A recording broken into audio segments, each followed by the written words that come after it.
If you've ever felt like Amazon ads are draining your wallet without delivering results, this roundtable's for you. I sat down with some of the smartest ad strategists in the publishing world to ask the hard questions. Should authors advertise one book or their entire catalog? Are best practices actually helpful or just hype? And can authors on small budgets really compete anymore? You'll hear their takes on what's overrated, what's underrated, and what they'd change about Amazon's approach to advertising. No fluff, no gimmicks, just honest insights for indie authors who want their ads to actually work. This session is part of the 2025 AuthorTube Writing Conference running Friday, June 27th through Sunday, June 29th. Sponsored by WTC Creatives, website designed for authors and writers, and Letterpress, a free way for authors to publish direct. To check out the full schedule of presentations and workshops, visit authortubewritingconference.com. And don't go anywhere. I'll be live right after this session for a Q&A. Let's meet our guest experts. I'm Dave Chesson, founder of Kindlepreneur, Publisher Rocket, and Atticus. I'm Brian Cohen, the founder of Best Page Forward. I'm Rick Wong, the founder of Sellermetrics. I'm Teddy Smith. I'm the founder of Publishing Performance and the host of Publishing Performance Show. Hey, I'm Vincent Davis, founder of Book Sales Pro. For authors just starting with Amazon ads, do you think they're better off focusing on one book at a time or going all in on their whole catalog, and why? Honestly, I think it's best to focus on one. The reason is that there's a lot of different things that play into doing your Amazon ads. And if you're trying to run around from book to book to book to try to do that, you won't be as intentional and you might miss some key aspects or maybe miss an opportunity because you were focused on the others. So go ahead and start with the one, build up some experience and some knowledge, and then take from there. And once you feel ready, apply it to the rest of the books. I guess it really, I hate this answer, but it depends. But I think by and large, I think focus on one book makes a lot of sense because most of the time, I always say like 90% of the budget is limited, right? And there's only a limited resources where you could go on really advertising a book. And you really want to go deep on a book because there is like this halo effect, as we know, that if you actually do good on ads, it'll help your organic performance as well, right? You need some budget to ignite the flywheel. So by and large, my suggestion is to go on one book, like basically individual titles first. I think that more often than not, one of your books, usually one of your series, tends to sell the most. And so that usually is the direction to focus in. But if you have 3 series and you don't know which one will actually perform the most effectively, you may need to throw a few ads to each one over time. You got to give it more than a day, more than a week. I'm a big fan of the 100 clicks rule. And then you may be able to get a better sense on which horse to back and then pushing more money into that horse. I think there's two parts to this. I mean, if you're a non-fiction author and you have other services that you might sell in the back end which are profitable, then maybe it's not super important that your ads in themselves are profitable because you're selling these other services. If that is the situation, then I think probably you can afford to have multiple going at the same time. But the problem with doing that is, depending on your experience level, it can be quite complicated to understand the different metrics that you're looking at. And I know there's a few tools here that can help you do that, but it still can be more complicated to look at multiple different books at the same time. So I think about your experience level, think about your budget, and think about what your aim is. I think I agree with everyone else. It is situation dependent. I would generally focus on one book specifically if you do not have the budget to stretch out over your entire catalog. And for some people that might be 3 books, some people that might be 30. But I think focusing in on a few titles would be preferable because, like Rick mentioned, you do have that halo effect. Every time you sell a book on Amazon, you're more likely to sell more books, more of that particular title because of increased rank and all of that. The one exception I can think of is I've seen a lot of success over the past several months with series ads, where you run them as standard, you include 4 or 5 books in a series. I think that's especially good for unnumbered series, but like my books are chronological. They're meant to be read in order, but they could be read as standalone. And I've had a lot of success with series ads where I have one budget and I keep them all there. So I think you could do that, but I wouldn't want to break it out and do a portfolio for each different book, which could get a little complicated to manage early on. There's this idea that the best practices for Amazon ads are constantly changing. Are we overcomplicating things, or does the constant pivoting really matter? Aren't we always complicating things? I mean, There are so many different ideas, so many different philosophies out there, and everyone wants to say theirs is the best, etc., etc. I think that when it comes down to it, if you have a book that is profitable with ads, or a series that is profitable with ads, my general rule of thumb is that means every click is making you money. And so, if you have that situation going on, get more clicks. And the more we can simplify, I think, especially for newer authors, because there are so many pieces of information out there. If every click makes you money on a book, get more clicks, or other rules of thumb that y'all might have as well. Simplification is important. I agree. I don't think you want to overcomplicate things too much, and it is important to keep up with the rules and what's changing. You know, Amazon is generally quite good at telling you when you've made a mistake. So if you are doing something wrong, then you're going to find out about it. But it does help if you are using some tools to do this, because if you are using your ads as a way to make you money, if you're using some of the tools, generally those people keep you on top of the way that Amazon's rules are working. Now, there's different types of ads, and some will work better for some books and for others. And that's why I think it's important to do that experimentation with the different types of ads.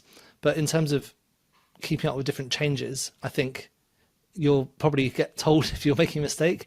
But it's still important to keep that experimentation up with the different types of ads to see what works best for your types of books. Yeah, I would say I do think that we tend to overcomplicate things a little bit, or become worried about things that don't really deserve our concern. I do think it is beneficial for authors to stay up to date on trends, what's working, what's not, so that you can employ new strategies. By and large, the same ads that I was setting up in 2017 would work today. The standard cost per click has increased, as well as everything else since that time. For instance, back then, keyword ads were like a huge part of what I do, and now they're a portion of what I do. Whereas I get a lot of more activity out of category ads, auto ads, individual product ads. So I think you test out different things, see what's working, and then lean in that direction when you find it. But I don't think that things change as rapidly and big picture as we often think it does. Yeah, I think it's true. I think we overcomplicate things because the boring stuff, the fundamental stuff, they don't get a lot of clicks. It's always the next hack, the next new features on Amazon. But at the end of the day, the fundamentals are basically relevancy and traffic, right? So making sure you're bidding on the right target, like keywords and stuff like that. So keyword research is very important. So traffic, right? Keeping your cost per click down, as Vincent said, the cost per click has been increasing. So it's very important to monitor it. So basically, what you need to, a new author or new Amazon seller that are advertising, I think they need to focus on relevancy, and then obviously the cost, right? So monitor costs, monitor what you're bidding for. Those are the two fundamentals. I feel like it's not getting as much content time as, say, the new Amazon hack or anything, that new features that Amazon roll out. So yes, I think we do overcomplicate things, and it's very important to say, okay, at the end of the day, it's just the fundamentals. Make sure you're bidding on relevancy and keep the cost down. I do think that Amazon is trying to learn, because after all, they are a business. What they're trying to do is make the most money. And companies that adapt and change in order to, meet the needs of the market are the ones that usually survive and make more money. So I do think Amazon is making those change. But I think fundamentally, the things that we authors need to do, those don't change. Now, you may find a tactic or a strategy, or there might be something that changes inside of the dashboard, and we need to be prepared for that. That being said, though, is that focusing on relevancy, key practices, and constantly looking and addressing your ads is going to be more important than just knowing that one little thing or that one little tweak and how it does. I think that that's going to be key. What's the most overrated Amazon ad strategy you see authors wasting money on? And what would you recommend instead? To me, the most overrated ad strategy is using automatic ads before you've tried to think about what keywords you want to try and rank for. Amazon really has no incentive to reduce your spend when you're using automatic ads. They're just as happy taking money from you from ad spend as they are taking money from you when you make a sale. I'm sorry if there's any Amazon people in the audience, but that's what I think. So you might find that if you're using automatic ads, your spend gets put around onto lots of random keywords which aren't really effective. They don't really talk about your book. Now, there are some ways of using automatic ads that can work, by tweaking whether you just go for close matches or controlling your bid. These are quite advanced tactics though. But if you are just going to throw out an automatic ad and hope that it is going to make you into a bestseller, I don't think that is going to work. So I think have a think about whether that is the first thing you do rather than doing that keyword research initially. I think there's a few things. The big thing would be increasing your spend limit for very short periods of time. I don't think that Amazon ads scale that way very naturally. Whereas with Facebook ads, you can increase your spend limit by $500 over the course of a week and you get them all out there. And I see a lot of people that try to use Amazon ads that way, where they try to jump in with a large budget over a week or something like that. And Amazon ads take 2 weeks, 14 days for the data to mature, according to Amazon themselves. So I don't like using Amazon ads for those concentrated bursts. I want it to be the little engine that's running behind the scenes and like it's building up steam over time. And then the other thing is, there's all of these new bells and whistles that Amazon adds, which some of you may have seen, where it's like, we'll increase your bid by 100% on high traffic days. And I think we always just need to be careful that Amazon is willing to take our money for things that may help us or they may not. And one example of that, I think is like a lot of authors are really leaning in towards the new sponsored brand ads, or I guess they're not super new, but they're newer, or the product display ads, which some authors have access to, or video ads is one thing I'm asked about a lot. And remember, those things you get more clicks on, but they're going to be more expensive, and you're not necessarily more likely to sell once somebody actually does click. So just be careful with kind of chasing the new trends. Get the fundamentals down first. Yes. So for me, it's also like a particular seller or niche dependent. Some particular tactics works well on nonfiction. Some works better on fiction, right? So again, I hate answering it depends. But I do see a lot of people using Amazon suggested bid, and I found that a lot of times the Amazon suggested bid is a lot higher than what you can actually bid for. So I think, as Vincent mentioned, right? If you give something for Amazon, they will take your money.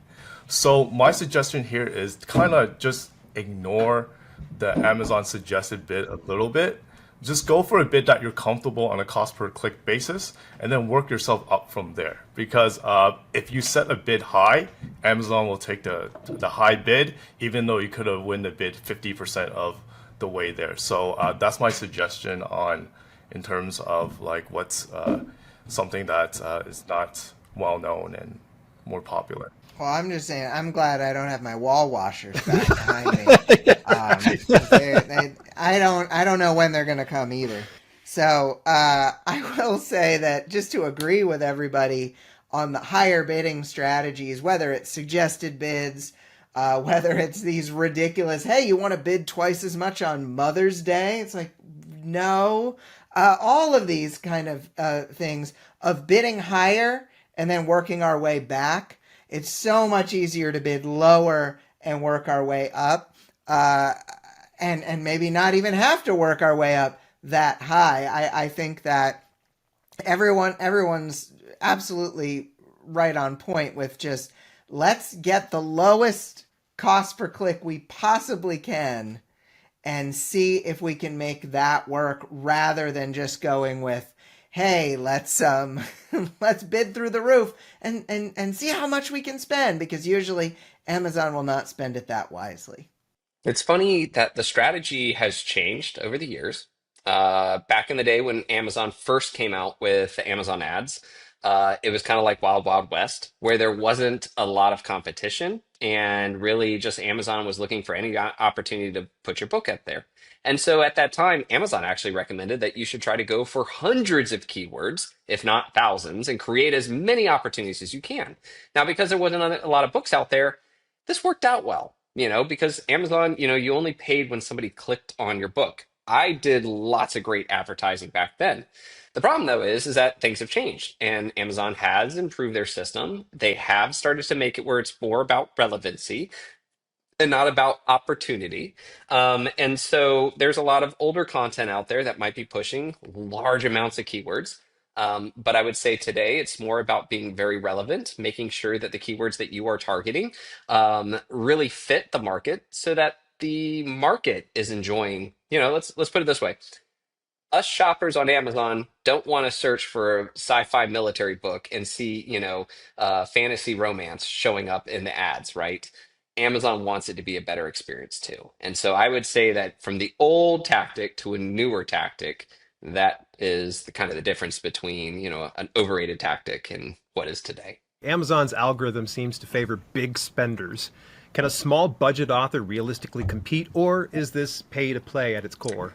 I think that's a good question. I would say I think there's a complex algorithm, which we won't get into the nature of that determines how frequently our ads show up. But oftentimes I do see authors that are spending less showing up as much or more than those who are willing to spend a lot more if their book is already selling well. And I think that's really important.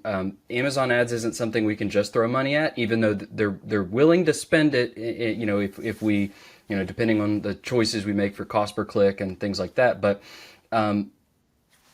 also part of the equation, because Amazon double dips, right? They're not just making money from our ad sales or our ad clicks. They're making money from the sale of the product. If your book is, first of all, you've chosen relevant terms because they factor that in. How relevant are the what you're targeting, whether it's keywords or categories or whatever, how relevant it is, and how built up your sales history is. Because somebody might be willing to spend 6 more cents per click or something, but if Amazon thinks that your book is 30% more likely to sell, where they're going to make $3, then they're probably going to do that. So I've seen authors that are willing to spend quite a bit, but their books aren't selling anything, and so they have to keep getting more aggressive. So Amazon ads is something that can bolster poorly performing sales and poorly performing books, but the more that your book is succeeding outside of Amazon ads, the more that they're going to kind of take and build traction, whether you're spending a lot on ads or not.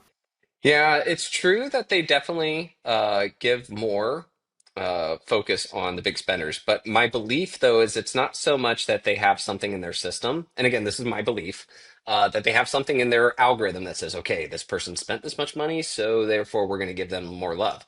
What I do think they're looking at is conversions. This book over here is having lots of conversions. Now, granted, it's paying a lot of money to get there, but it has lots of conversions. This book over here isn't converting. I think that's more a part of their calculus. And so the ones that are spending big usually have a book that are converting really well. So Amazon likes them because they make money, right? And when the book makes money, Amazon makes money. And so I think that there is definitely an opportunity. If you have a book that's done a great job in putting together a good cover, you understand your market, you understand relevancy, and you are advertising in that, you will start to generate those conversion rates and you will start to benefit from there as well. And then you can start increasing your spend and seeing the secondary and third effect of spending money. Yeah, long story short, yes, it does favor the people that are willing to spend. Amazon is at the core the pay-to-play type of marketplace. That's an unfortunate fact. But I think you could actually mitigate it a little bit by going a niche down.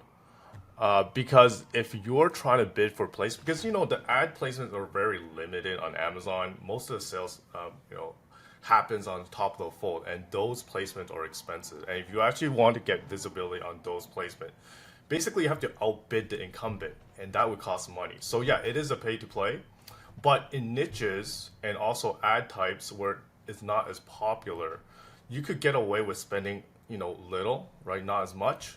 So you have to be really strategic about it. But if you're actually selling a book, for example, a keto diet cookbook, right?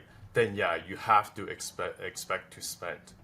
But if you're selling a product that is like a title that is very nichey, very new, for example, something on AI, something. So I think I have a client selling books around the niche of AI, which is pretty new, right? It doesn't have too much competition niche. Yes, you could get away with spending a lot less than established niches. I think that when you are in the beginning of your career, you're making $50 a month. You might worry about this, but I do think that we're really thinking long term with spending even a little bit, because we're not trying to go make 5 figures overnight. We need to think about, okay, I have a romance series, I have a nonfiction series, I have a fantasy series. Let's run a little bit of ads to each, and then let's crunch the numbers. We've gotten 3 months of data. Okay, well, everyone seems to like the fantasy series. Maybe I should write more fantasy rather than writing every other book every other time. And so I think that it's really part of a long-term strategy, because of course everyone watching this wants to find out overnight, how do I make my million? How do I do my things? But if you're really looking at it in the way businesses work, which take many, many moons to figure out, if you figure out, oh, the ads, the $20 of ads that I'm spending have told me that this series, I should write another series in this genre. I should keep doing that and spend the next few years working on that. That is going to lead to eventually being able to spend that big money. But can you spend little amounts of money and still get really helpful data that is going to help you make big decisions in your career? Absolutely. I think there's two parts to this. I don't think if you're looking at Amazon advertising being your only marketing channel, I think you're going to be a bit disappointed if you aren't overspending money, because if you are literally just doing Amazon advertising and nothing else, then there's no traffic that's going to go to your books unless you do advertising. I've seen some books that organically just get onto page 1 straight away, but it is really rare. Now, if you are thinking about worrying about money and whether this is a pay to play, what I would do is you use all of your budget on a much smaller amount of keywords and make them much nicher. So, for example, if we use Dale's most recent book about publishing wide, now if he only had a small budget of like $5 a day to do his advertising, if he started advertising for keywords like how to sell books, then that would be ridiculous, because firstly, it's really competitive and he's not going to get his book appearing on page 1. But if he started targeting keywords specifically around wide publishing or selling books off Amazon, something like that, then he's going to get all of that spend go towards those keywords. And then he can realistically start to think about ranking for those keywords. And when you are ranking for those keywords, people are going to start finding you and buying your book without you spending any money on PPC. So I think there's two parts to it. Think about your overall marketing strategy. And if you are just focusing on Amazon, you are going to have to spend. If not, then how can you send traffic to the book? Otherwise, think about which keywords you want to be targeting and why. What's one Amazon ads tactic that nobody talks about, but you swear by? Looking at your book's metadata. If your book's metadata is out of whack and it is not relevant to what your book actually is, your auto and your category ads will not perform as well, because Amazon is using the book's metadata, your 7 KDP keyword phrases, your 3 Amazon categories, even to a certain extent your title, your subtitle, series title, blurb, all of those things play in. And if your metadata has not been worked, and the way we look at it is when you search that keyword phrase on Amazon, are there books like yours that are showing up? Because Amazon ranks those by how well they do with that category and that keyword. And so if books that aren't like yours show up, it might not be a good metadata keyword for your book.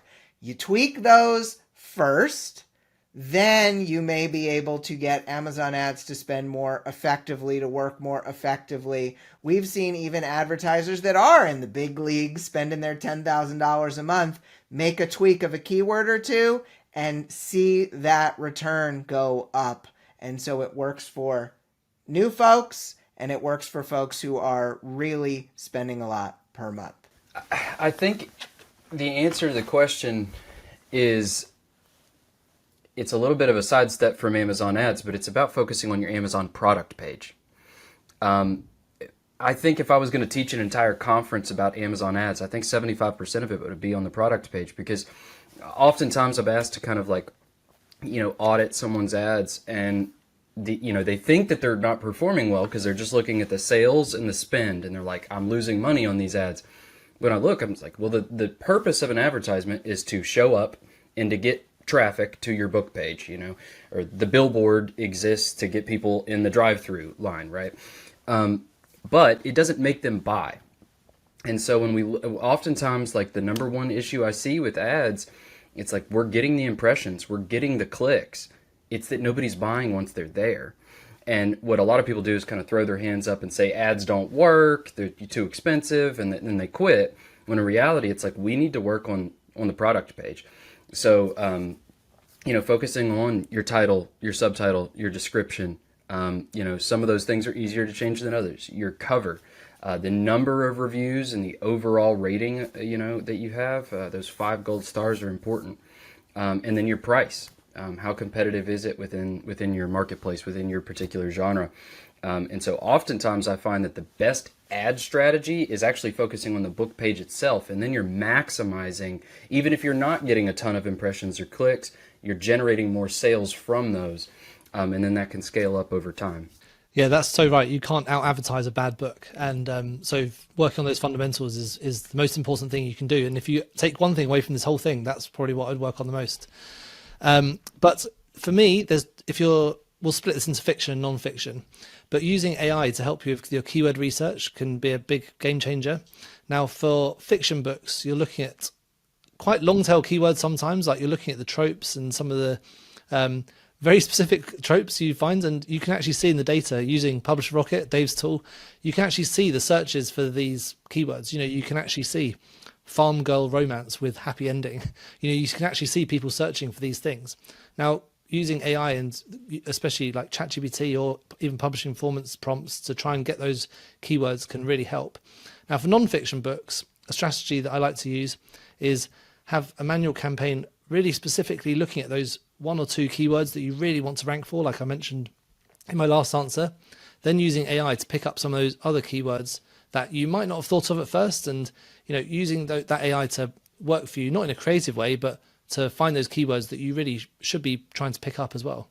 I don't know of anything where it's like there's this one thing, but I swear by.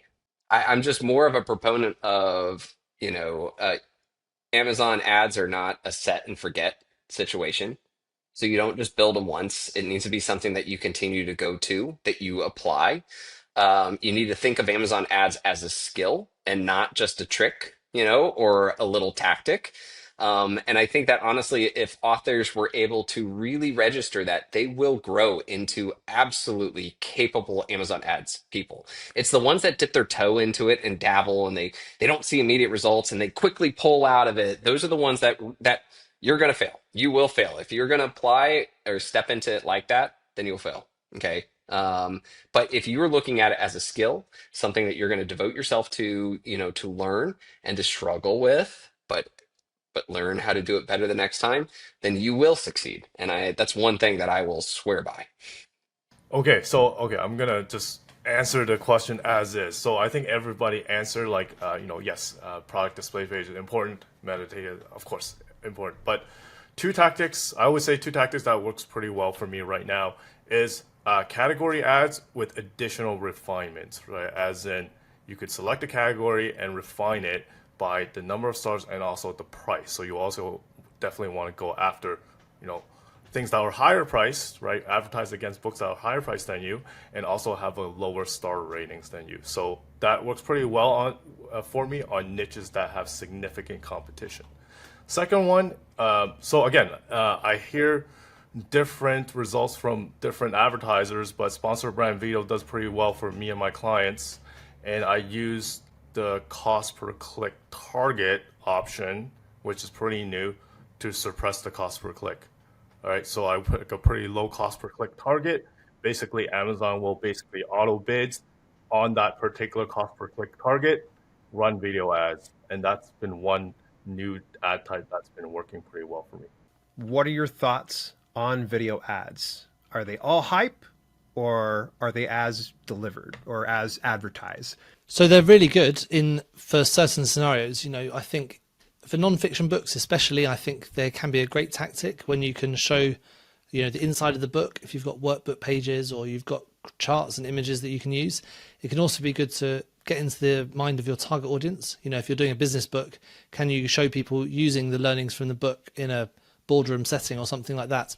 These ads do convert really well. Now, my background is in products, not in books originally, and those video ads convert much, much higher in products.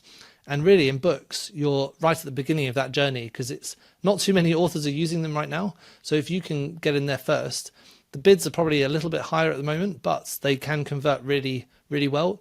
And I think especially if you've got a series of books, or as I mentioned before, like an extra service that you want to put onto the end of your book. Say, for example, you've got a book about how to do speech writing. You could do a video about, you know, you writing, saying a speech and being really confident and showing how good you are at speech writing after reading this book. You know, stuff like that can work really well. And right now you're at the beginning of using those videos, and you can be ahead of the curve and have an advantage over your competition.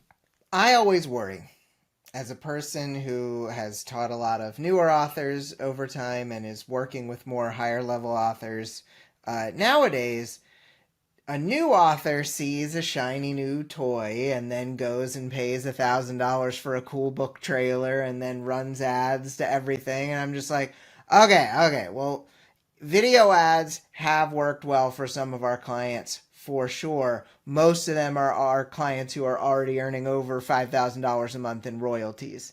I haven't seen sponsored brand video ads work profitably and effectively for an author earning under $5,000 a month. And so I think that they do work well in certain situations. I just worry about a newbie, someone who's just got a few books out, who has not yet surpassed $100 a month in royalties, saying, this is the magic button, and Dale and company told me to push it, so I'm going to push it. And so that's my worry about it. Are they as advertised in that they can help people sell more books? Yes. Are they mostly for the one percenters right now? I would also say probably yes. Well, I'm really interested in what both of you said, Teddy and Brian. So in my experience, we all know that video is probably the most engaging form of media. It's what gets, you know, the most attention from shoppers. You know, anybody who's dabbled with social media knows that. So what I've seen is that they usually have higher click-through rates, but they don't necessarily have higher conversion rates. But I'm working with a limited sample size. I typically just run sponsored product ads is really my bread and butter. So Teddy, I was interested to hear that you've seen higher conversion rates on those ads as well. So the one thing I would say, I absolutely agree with Brian that I would not encourage any author to start with video ads if you have not already dominated with sponsored products. Because, you know, that's the low-hanging fruit. We're talking 40 cents a click or, you know, something like that. Like, you can get in on the ground level. And I don't know that I've ever seen somebody make those more complex ads, sponsored brand ads or, you know, video ads work if they can't get like their regular, you know, just run-of-the-mill, you know, sponsored product ads working. So, and the other thing I would say is that I almost think it would be worse to run a video ad with a bad video than not run one at all, you know, and I would want to make sure that anything you're doing to advertise your product is done with excellence. So if you have a really, really good video, I think it could be a great strategy. And fortunately, I saw Google, is it Gemini, came out recently with a new, you know, AI video maker that can generate like insane stuff, and I'm sure that's going to continue. So hopefully book trailers and things like that are going to be more accessible for us in the future. But I think I agree that it's great potential with them, but I would probably try to dominate the sponsored product game first and get that under control, and then start exploring some of those other types to scale.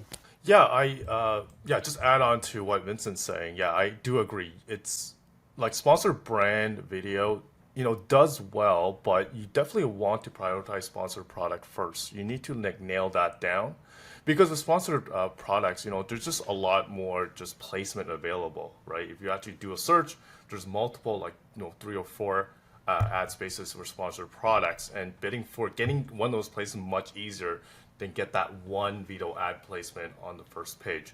So definitely want to bid on the sponsored products first before you go on the video ads. And if you want to do the video ads, make sure you do it in conjunction with the product, sponsored product. What I mean by that is that at the end of the day, Amazon is a real estate play. So the more you show up on the page, the better chance of you getting seen. So if you're actually making a bid on a keyword, make sure that you're also bidding on that corresponding keyword on sponsored brand as well, right? Get that real estate space on the main page. Additionally, very important, I think everybody basically touched on is the video itself, right? It needs to be, at a decent quality, at least highlight some of the unique selling points of your book, what's actually inside a book. If your book is colored versus your competition isn't colored, that's something that you want to highlight. So it's also important that, to not only just advertise any video, but advertise a good video, right? Advertise a good enough video for you to actually convert on that advertising. Well, I can only speak as a shopper. I don't like video ads in that respect. But that doesn't mean that that's not the right thing. So I can't really say. What would you have done differently about lock screen ads to make that work for authors? So I'd like to hear what your thoughts are, guys, and please let her rip. Let's hear it, Vincent. I'm really interested to see what the rest of the panel has to say. I was never able to crack the code on lock screen ads personally. It seems to me that they are very genre dependent. They seem to have a lot more success with really popular genres. I write in historical fiction, ancient Rome niche, if you can't tell from the Roman gentleman halfway on the screen behind me. So it's very particular, and so I was never able to really conquer them. I do know that that Amazon themselves offers lock screen ads if you work directly with them, but it's quite expensive, and they offer some guidance with those. It's such an interesting idea, to be in front of readers, people who read ebooks.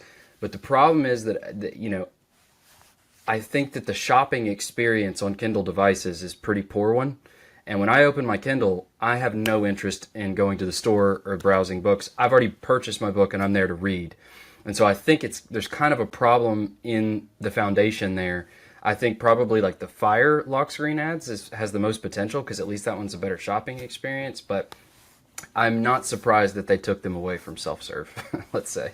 You can put any fancy name on your offering that you want. You can accelerate the heck out of your Amazon ads. At least that's what Amazon says when they pitch it for 25 grand to some clients. But it doesn't work in the current situation. So how would you make it work?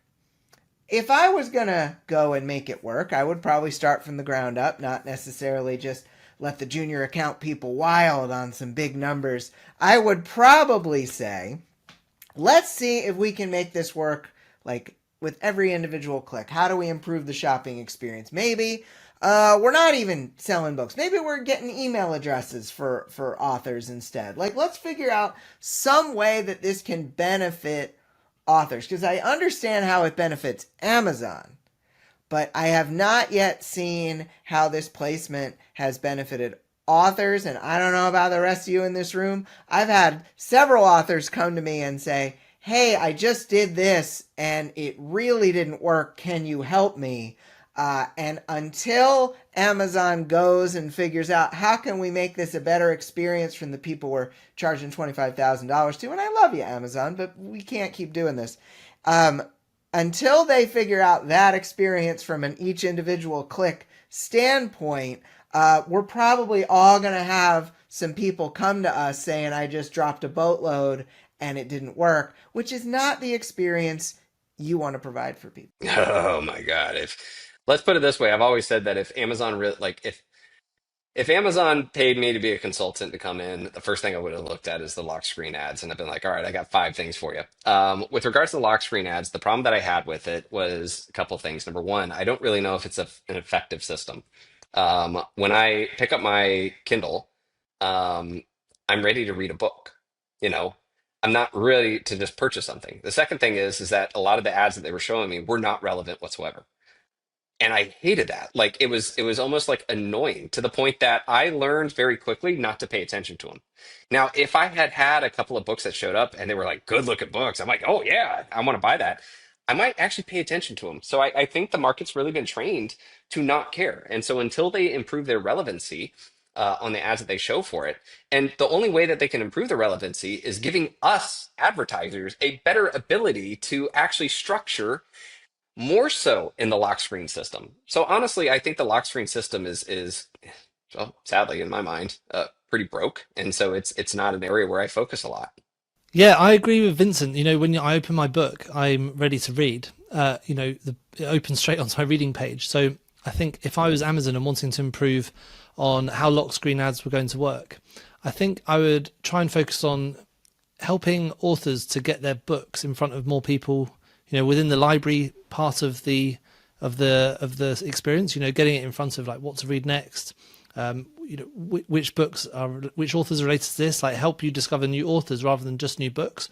Because I think the problem with lock screen ads, I never got them to work. I never recommended any client use them, and I've never heard from anyone that's had any particular success stories. Like if you go on YouTube and just search lock screen ads, like nothing good comes up. So it's not a tactic that I've ever recommended people use.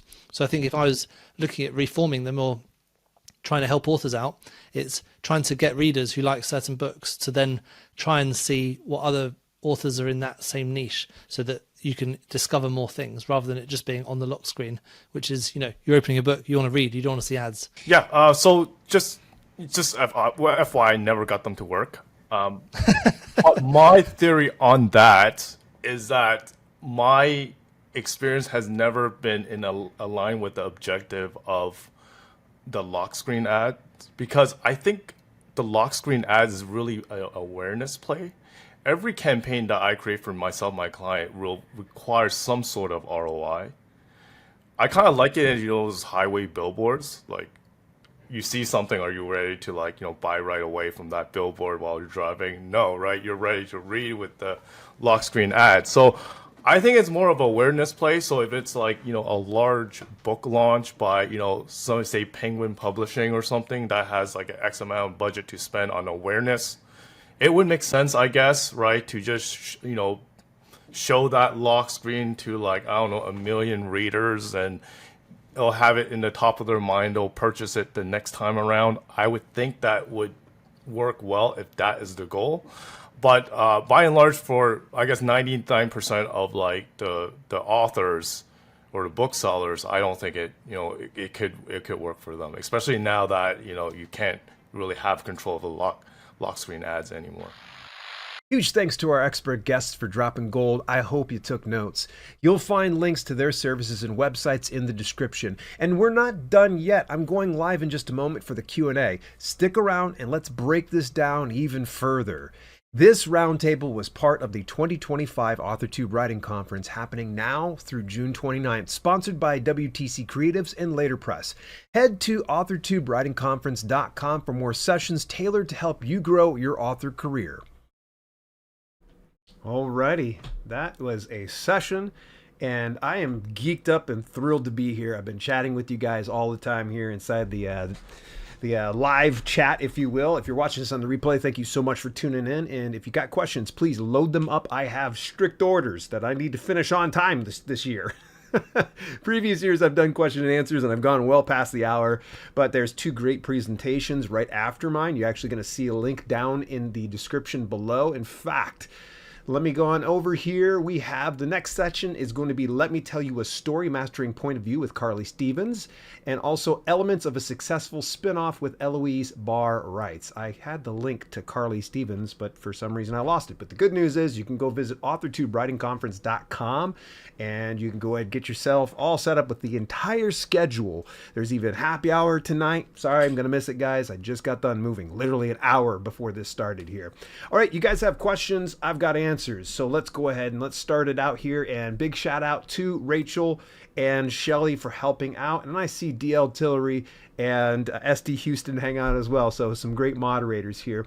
Shout out, of course, to my 5 awesome experts. Obviously, you could see they're not here. They're, they got their own schedules and such. So I was able to get them. So big thank you to the Kindlepreneur, Dave Chesson, Brian Cohen, Rick Wong, Teddy Smith, and of course my good buddy Vincent B. Davis II. So, all right, let's get into the questions here.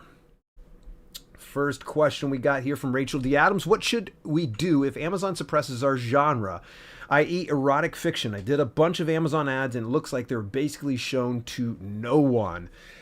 That is kind of a tricky situation. There are some niches and genres that Amazon just does not want to play with. And I do know from my experience, at least with some of my clients that I worked with before, politics and religion are like, it's just so goofy that you can't do that. If you have any cursing on your book, forget it. Out. In your book, you can get away with it. But on your book, let's say, for instance, if you... Mark Manson's book, the subtle art of not giving a if you will, that you can't be able to run ads on, and I know this through firsthand experience. So I would say for something like this, and I think Joe was the one who asked that question originally. Thank you, Rachel, for sharing that question there. I think your situation, Joe, unfortunately, you're going to have to rely a lot more on email marketing to get by, because trying to advertise an erotic book, it just becomes very, very tough. I don't want to speak out of turn just because I have not advertised erotica before. Published it, but not advertised it. So I don't want to speak out of turn on that one. Tom McAuliffe says, have you ever heard of anybody running an Amazon ad for a catalog of books as opposed to just one book? What is the most effective way for an offer to advertise an entire catalog of titles? One at a time, buddy. Actually, yeah, I do a lot of my books. I've got dozens of ads that are up. It just depends on your budget, Tom. You don't want to spread yourself too thin. What I would recommend is work on your prize fighter, the book that is drawing the most money. Don't go with the book you like the best, all right? Because if I went with the book that I like the best, I'd probably be losing a lot of money. Pay attention to what book is getting the most sales, because if you can drive more sales towards that single publication through Amazon ads, it's going to, of course, boost relevancy and, of course, increase conversions. You have so many great, effects on that. So, Tom, I would say, long story short is this: if you got the budget, definitely go for your entire catalog. However, if you don't have the budget, identify your prize fighter. Find that specific book that is just crushing it and double down on that one. Good question, Tom. How do we increase our relevancy as defined by Amazon? All right, so relevancy, how you can increase it. There's one very solid way of increasing relevancy: cold hard sales. I know. It's nothing you can really directly help, because it's all entirely up to the customer to do that. So you're going to hear some experts that say relevancy is dictated also by other, metrics out there. So some people will say relevancy has to do with the keywords and the categories that you've selected, any of the also bots also. So relevancy isn't just sales alone, but that is one of the main key indicators of boosting relevancy, is having enough sales. And so it's kind of, think of relevancy like trust. Building trust with somebody. You're building trust with a robot, essentially. Some artificial intelligence. They're algorithms, if you will. So build that trust with them. And then one of the best ways to do that, of course, is more sales. Now, if you're not getting any sales, you're probably like, that doesn't help me at all, Dale. Like, sorry, there's no other way to put it. So, Leon, by the way, big shout out to Leon. I saw you calling in. I've been moving for the last week. I'm almost dead right now here, folks. But Leon, I seen you tuning in from Jamaica. I want to, of course, give a big shout out. I appreciate you having a little bit of the chatter here. It's really cool to see everybody chatting inside here. Is there was to blanket certain specific GPS location with you ads like YouTube does with ad placements? What if I wanted only Brooklyn, Atlanta, and the Caribbean ad placements on Amazon? Not yet. However, they've unlocked some audience targeting features that you can do that. I think it's right now in beta, so it may be in your account, may not be in your account, I don't know. But when you're going in to set up your ads, you can actually go and target based on if customers are buying books within your niche, if customers have bought your books before, and there was one other audience target. So I imagine in due time it's going to probably look a little bit closer to like Facebook marketing, Leon. And if you're familiar with that, that's where you can, target those specific areas. Like if you wanted Brooklyn, Atlanta, and of course the Caribbean. So yeah, it's a hurry up and wait situation. We'll hopefully see that soon. Bit of a catch-22 then. Yeah, it is. It is. It's what came first, the chicken or the egg? It really is tough. One of the things I would say to you though, JL, and anybody that feels discouraged by Amazon ads, is first of all, learn the system. Don't just start throwing money into it. And the next thing is make it your mission to try to sell through your email marketing or through your email list. So that way you can get better conversions through your Amazon ads campaigns. Because if you're selling without the ads, they're going to have a better idea. The algorithms are going to understand, oh, okay, this person's already sold 200 copies of this book. And all these audience members have this overlap in interests. Well, maybe they're going to like this book too. So it's really kind of a nice situation, but it's trying to build that momentum up. Sometimes it's just the toughest, and especially with the Amazon bestseller rank and how it has been lately. I've got about 4 minutes left here, folks, before I have to stop. If you got questions, please load them up. Do you see more authors selling their books direct? Tom, more and more. In fact, I've even been speaking to some of the successful authors out there that are starting to pivot over into direct sales. I was very fortunate in my more recent launch. Hey, hang on a second. In my more recent launch of YouTube for Authors, had to hold it up, of course. Where was I going with this? Come on. Oh, yes. So I had promoted it at the 99-cent special, and it was available 99 cents everywhere as an ebook for the first week. And what ended up happening is vast majority of the people went to Amazon, obviously, which super, super cool. But I was blown away. I had a good amount of sales that came through PayHip. And I know what you guys are doing. The authors out there are like, I want to support Dale directly, and PayHip pays better than what Amazon does. And thank you. Like, that literally touches me. That means the world to me. But yeah, Tom, I would recommend, and anybody else out there, get direct inside your game. Like, if you're exclusive to KDP Select, I totally understand if you can't make your ebook available direct, but you can make direct sales available through things like Book Vault and Lulu do direct sales. You can even just do it old-fashioned way if you wanted to, just order a bunch of copies and just fulfill them yourself. Me personally, I kind of like doing print on demand. Book Vault's my preference, but that's just me. Hey, thanks, Dale. Tom, Caribbean sell directly. Book tours and signings to push your backlist. LitFest are awesome, too. I know one who moved 5,000 books over 4 LitFest attendance and signings. Nice. I want to meet that person right there. Got a lot of good stuff. All right. Before we do disconnect and such, moderators, if you can let me know if I missed any questions, drop them on in here.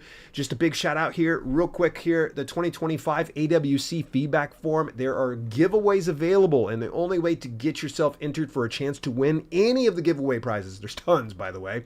This is the link you want to go check out. Of course, it is inside the description. Same with any of the other ones, as well as the AWC event playlist. So you can go ahead and take it, like all the videos that are going to be going on through the rest of this evening, as well as Saturday and Sunday as well. It is a jam-packed conference, folks. It is amazing. I think a lot of times, a lot of people hear conference and they go, oh no, I got to be in person, or I got to pay money, or someone's going to sell me on something. AuthorTube Writing Conference is uniquely different. It is so much better than that. And I was very geeked up to hear that WTC Creatives, as well as the Later Press, shout out to Nate Gillick, by the way, have sponsored AWC. If there are other companies, brands, or services that you like and endorse and get behind, make sure that you share that inside the feedback form with AWC, because things like this really help keep the lights on. Not my lights on, but AWC. And we want to see this going on for years to come. One of the best ways to support the cause is to support those sponsors, as well as recommend additional sponsors out there. I think Devin Gambrell Clark, I'm sorry if I said your name wrong, Devin.